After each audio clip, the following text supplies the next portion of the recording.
Hey, hi, how's it going? I'm back with another review here in the review room. Now, this time, instead of looking at a piece of media, I'm going to be taking a look at a YouTube channel named PlushieTale Productions, as per their request.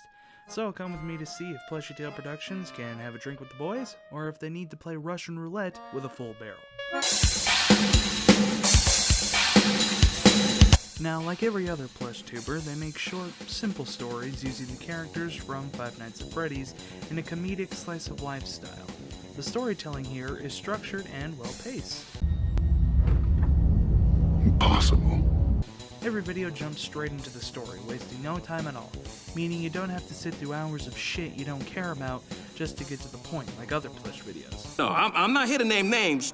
It also manages to keep the story entertaining through its 10 to 13 minute runtime, never dropping off at any point. Son of a bitch! When it all comes together, we get a simple narrative that's fun to watch and knows what it's doing. Of course, you can't have a story without.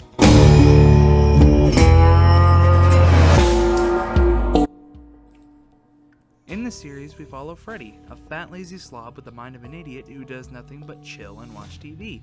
But he's gay. Bonnie, who's the logical one of the group who talks like a Western boy. Chica, who's the woman. And Foxy, who was literally a GTA character. Each character brings something to the table, meaning that no two characters feel the same. This is helped by the fact that the voice actor, being PlushieTales himself, gives each character a distinct voice. That way they don't sound the same either, which is a nice touch. Now, something about these characters is that they are unlikable. Oh no, before you fill me with holes, let me explain myself.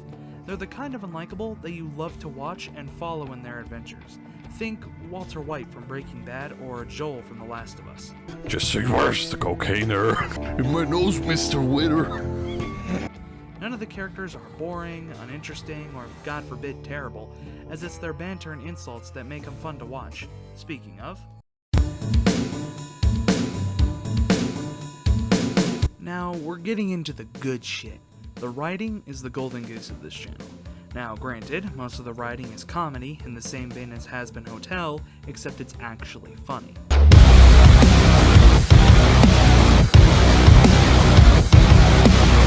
That doesn't change the fact that the writing is still well put together, as the writing for the jokes follows the general rule of comedy. That being not staying on one joke for too long, or as terrible writing advice sarcastically puts it, if one joke doesn't land, then stop the show until that's sorted out, rather than just move on to the next. It's not like one or two knockout jokes are built upon the graves of many, many unfunny to middling ones. But it's not all goofs and gaffs, as in certain videos like Golden Days, it takes a more serious turn than any of the other videos. The dialogue between characters works no matter what tone the story is taking, as none of it feels bland or stunted. It keeps you captivated the whole time through, so you don't feel like clicking off as soon as possible. There is one downside, however.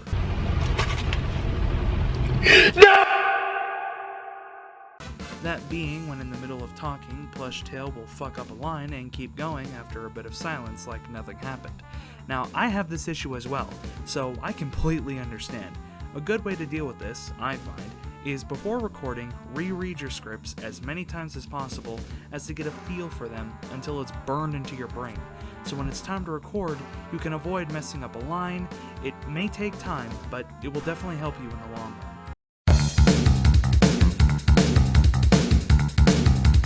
Now, it's here where we get into some things that could be done better, but are still good as they are. Ah, boy, here we go. Starting with the sound design, it's not bad. Though it's mostly just background tracks, it's still better than nothing. One issue I noticed is that the music can be a bit louder than the dialogue, so at times the music can drown out what a character is saying.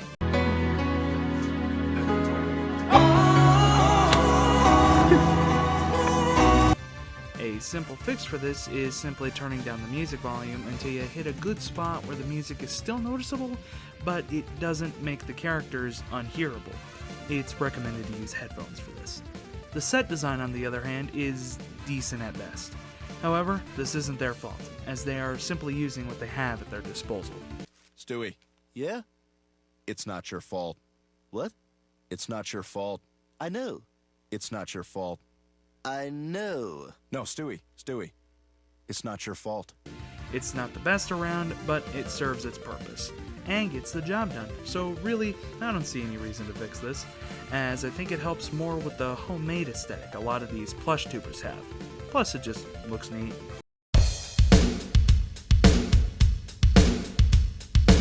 Then we have the camera work. It's great. Oh my god! It stays at a reasonable distance from the characters, so we can get a great look at them, but also see the set around them in detail. It has a nice semi-overhead shot most of the time, so you can't really miss anything, but it also doesn't stray off from what's happening, keeping the characters the center focus, which is perfect. This is the kind of cinematography I love to see from channels like this. Yeah, that's all I got. I know.